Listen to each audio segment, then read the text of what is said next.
જીએસટીવીના અહેવાલનો પડઘો। ધોરણ 9 અને 10ના ગુજરાતી પુસ્તકોમાં ભૂલોની ભરમાર। અહેવાલ બાદ તંત્રએ કર્યો ભૂલનો સ્વીકાર। જીએસટીવીના અહેવાલ બાદ ગુજરાત રાજ્યનું પાઠ્યપુસ્તક મંડળ સફાળું જાગ્યું અને રાજ્યના શાળા પાઠ્યપુસ્તક મંડળના કાર્યવાહકે ભૂલનો સ્વીકાર કર્યો। તો જીએસટીવીના અહેવાલની નોંધ શિક્ષણ પ્રધાને પણ લીધી અને ખેદ વ્યક્ત કરવાની સાથે વિષય સંયોજક સહિત જવાબદારો સામે પગલાં ભરવાની વાત કરી।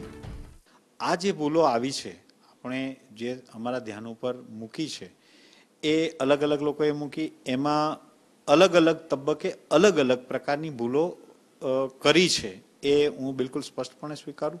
પ્રૂફ રીડરે ક્યાંક પોતે એ ભૂલ કરી હોય એને કારણે, ભાષા સુધીમાં લેખક સંપાદકો એ પૂરતી કાળજી ન રાખી હોય એવું પણ મારું સ્પષ્ટ માનવું છે કે જે એની જવાબદારી છે। એવું નથી કે ગુજરાત શાળા પાઠ્યપુસ્તક મંડળના ભાષાના પુસ્તકોમાં ભૂલો સામે આવી હોય। ભૂતકાળમાં પણ આવી ભૂલો સામે આવી ચૂકી છે અને વિદ્યાર્થીઓ ભૂલવાળું ગુજરાતી શીખ્યા પણ હશે। ત્યારે ભૂલોની પરંપરાની આ ભૂલ ક્યાં સુધી ચાલુ રહેશે, ક્યારે આ ભૂલ સુધરશે, તે તો ભગવાન જ જાણે। દિનેશ સિંધવ, જીએસટીવી, અમદાવાદ। જીએસટીવીએ સૌથી પહેલા ભૂલને ઉજાગર કરતા અહેવાલનો પડઘો પાડ્યો છે અને ભૂલ કરનાર કર્મચારીઓ અને પ્રૂફ રીડર સામે પગલાં લેવામાં આવશે।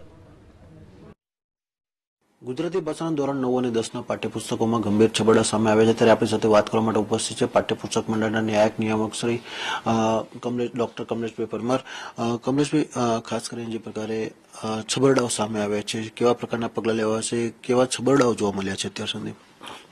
પાઠ્યપુસ્તક મંડળ સામે ગુજરાતીના પાઠ્યપુસ્તકો ધોરણ 9 અને 10ના પાઠ્યપુસ્તકોમાં જોડણી અને મુદ્રણ કક્ષાની ઘણી બધી ભૂલો હોવાનું મીડિયાથી અને રજૂઆત કરનારની રજૂઆતથી અમારી સામે આવેલ છે।